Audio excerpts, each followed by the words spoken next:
NCP জাতীয় নাগরিক party কথায় আছে যে যেই গাছটা খুব দ্রুত বড় হয় সেটা আবার খুব দ্রুতই ঝড়ে পড়ে যায়। তবে ঝড় ছাড়াই নিজেরাই কি বাগান থেকে সরে যাওয়ার চিন্তা? দেশের মানুষকে নানান স্বপ্ন দেখানো যে দলটা, তাদের কি রাজনৈতিক নিবন্ধন আছে এখন পর্যন্ত? আপনি কি জানেন যে ইসির একটা ঘোষণা আছে যে নতুন দলের নিবন্ধনের জন্য আগামী জাতীয় সংসদ নির্বাচন যদি ডিসেম্বরে হয় অথবা এর আগে পৌঁছে হয়, তো সেই দলটার যে কোনো দল তারা নিবন্ধনের জন্য আগামী 20 এপ্রিল পর্যন্ত আবেদন করতে পারবে। আজকে কত এপ্রিল?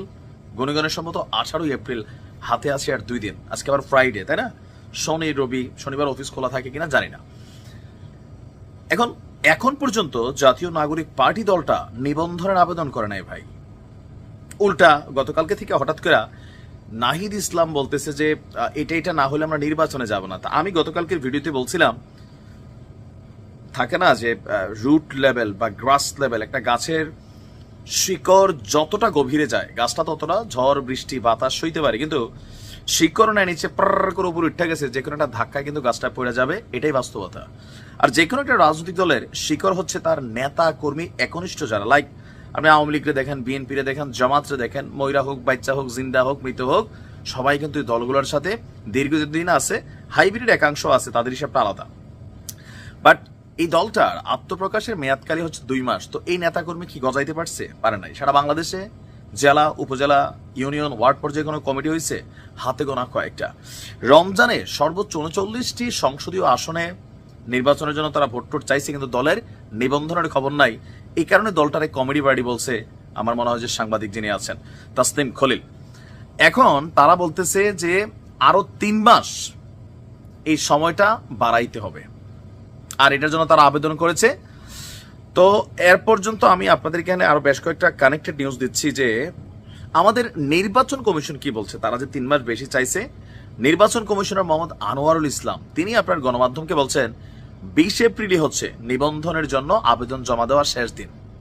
এখন পর্যন্ত সময় বাড়ানোর আর পরিকল্পনা নেই। তাদের বক্তব্য, প্রধান উপদেষ্টা ঘোষিত সময়সীমা টার্গেট করে আমরা ভোটের প্রস্তুতি নিচ্ছি। 3 মাসের মধ্যে নিবন্ধন কার্যক্রম শেষ করে আমরা আগস্ট সেপ্টেম্বরে সংলাপ করতে চাই।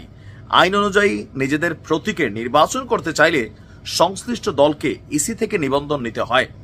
এনসিপি আগামী নির্বাচনে নিজেদের প্রতীকে ভোট করতে চাইলে আগামী 2 দিনের মধ্যেই আপনার নিবন্ধন করতে হবে। অপরদিকে তারা বলছে যে ইসিরও সংস্কার লাগবে। জাতীয় নাগরিক পার্টির বক্তব্য, নাহিদদের বক্তব্য, এই সরকারের বিভিন্ন সংস্কারমূলক কার্যক্রমের মধ্যে নির্বাচন ব্যবস্থা সংস্কারের জন্য একটা কমিশন গঠন করা হয় এবং উক্ত কমিশন একটি প্রতিবেদন সহ তাদের সুপারিশ কর্তৃপক্ষের নিকট দিলেও আজকের দিন পর্যন্ত মৌলিক সংস্কার কার্যক্রমের দৃশ্যমান কোনো অগ্রগতি নেই।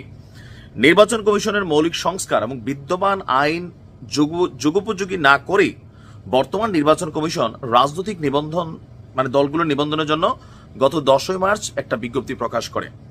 সংস্কারের আগেই তড়িঘড়ি করে বিজ্ঞপ্তি প্রকাশ দেশের রাজনৈতিক এবং সামাজিক পরিমণ্ডলে সমালোচনার জন্ম দেয়। কারুর কাছেই না, শুধু এনসিপির কাছেই। জামাতও খুশি, লন্ডনে বেগম খালেদা জিয়ার সাথে দেখা করিয়া বলতেছে আগামী জানুয়ারিতেই মোটামুটি নির্বাচনটা হয়ে যেতে হবে। বিএনপি বলতেছে ডিসেম্বর, আর এদিকে জানুয়ারি।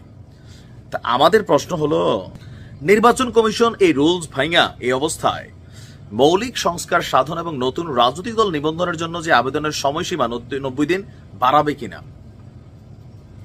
ফাইনালি আমি বলি, থাকে না যে নাচতে না জানলে উঠান বাঁকা। আসলে এই এনসিপি দলটা টের পাইয়ে গেছে, তলে তলে রাজু ভাস্কর্যে আয়সারা ডাক দিলে রুট লেভেলে যে এদের নেতাকর্মী নাই।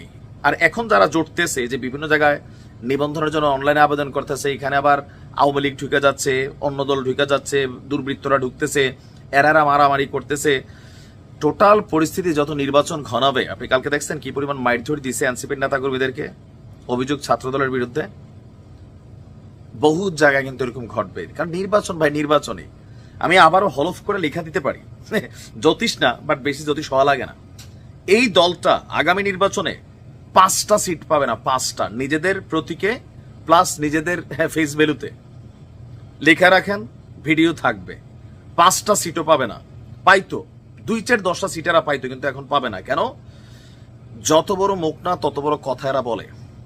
আমরা যে সমালোচনা করছি, আমাদেরকে কিন্তু হয়তো চক্ষুশুল ভাবতেছে, বাট দেখেন একসময় আওয়ামী লীগের এরকম সমালোচনা করতাম, দেশে যাইতে পারি না ভাই, ভুয়া মামলা দিয়ে ঝুলাই রাখছিল, কারণ মনে হইতো যে আরে এরা তো আমাদের কি, কিন্তু আমরা আপনাদের ভালোর জন্য বলি। রাজনীতিতে আপনাকে সম্মান করতে হবে। আপনি ও ছাত্রলীগ করা একটা ক্যারেক্টার হঠাৎ করে আইসা এত বেশি পবিত্র ক্যারেক্টার হয়ে গেলেন ভাই, এটা মানুষ খায় না। আপনারা ওই সময় যুগের সাথে তাল মিলিয়ে ওইটা হয়ে গেছে, যার যার পারসেপশনে আপনাদের সাথে একত্রিত হয়েছিল। আওয়ামী লীগের ইস্যুতে এখনো আবার করে এক হয়ে যাবেন, কিন্তু ক্ষমতার ইস্যুতে আপনি কখনোই মিত্র শক্তিরা থাকে না। আপনি দেখেন জামায়াত এবং বিএনপি নির্বাচনের যখন একই সুরে কথা বলা শুরু করছে, এনসিপির রাজনীতি ওইখান থেকে শেষ। নিবন্ধনের হাতে আর 2 দিন, তো নিবন্ধন না করলে এমনও হইতে পারে, যদি এমনই হয় তখন মানুষ বলবে যে আরে এটা তো ডক্টর ইউনূস ব্যাকগ্রাউন্ডে এদেরকে সাপোর্টই দিচ্ছে, কারণ নির্বাচন কমিশনের সিদ্ধান্ত বদলাইয়া আরো 90 দিনের মেয়াদ যদি ঠিকই দেয়, তখন তো মানুষের মধ্যে প্রশ্ন উঠবে যে তোমরা অন্যান্য যারা নির্বাচনে অংশগ্রহণ করবে তারা রাজনৈতিক দলের জন্য নিবন্ধন করছে, হয়ে গেছে, তো তোমরা কেন করতেছো না? একটা খেলার মধ্যে আছে যে পাল্লাটা কোন দিকে যাচ্ছে, বাতাসটা রাইট অর লেফট কোন দিকে ঘুরতেছে। কেউ কেউ বলতেছে যে জামাতের সাথে হয়তো দিন শেষে একটা জোট বাঁধবে, বাট জোট বাঁধতে গেলে তো আপনার একটা লাগবে, কি বলা হচ্ছে, নিবন্ধন লাগবে। এখন নির্বাচন কমিশন আপনি যদি দেখেন, আমার দেখা মতে গত বেশ কয়েক বছর আমি যখন নিউজ করছি, মেরুদণ্ড আছে এমন নির্বাচন কমিশন এটারই মনে হয়, এমনকি খুব স্পষ্ট ভাষী তাদের বক্তব্য। তো যতদূর আমরা নির্বাচন কমিশনারে, প্রধান নির্বাচন কমিশনারে চিনতেছি, বুঝতেছি ঝুঁকবে না কাকু। তাহলে এই জাতীয় নাগরিক পার্টির রাজনৈতিক ভবিষ্যৎ কি? 0, হারাই যাবে। এটা মনে রাখেন, নির্বাচনের বাহিরে থাকা যে কোনো রাজনৈতিক দল হারাই যায়, মাঠ থেকে গায়েব হয়ে যায়। মিনিমাম লেভেলে আপনার ক্ষমতা থাকতে পারে, এখন যে ক্ষমতা দেখছেন এগুলো বেশি দিন থাকবে না। এখন পর্যন্ত জাতীয় নাগরিক পার্টি যে সুযোগ সুবিধাগুলো পাচ্ছে, সরকার পরিবর্তনের সাথে সাথে বাংলাদেশ থাকবে, আমরাও থাকবো, আমাদের নিউজ চ্যানেলও থাকবে, ইনশাল্লাহ আমরা নিউজ করব। আপনি দেখবেন যেভাবে সবকিছু ঘাটাঘাটি চলতেছে, বিশেষ করে এদের কথাবার্তার মধ্যে ওই যে পুরানা ছাত্রলীগ ভাবটা এখনো রয়ে গেছে অনেকের। মানে মনে হয় যে আমার কথার বিপরীতে বললেই তুমি স্বৈরাচারের দোষর, তুমি এইটা, তুমি সেইটা, মপ করে ফেলতে হবে, এটা করে ফেলতে হবে।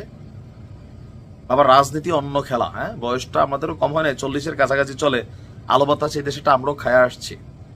দেখা যাক কি হয়। ভালো থাকুন।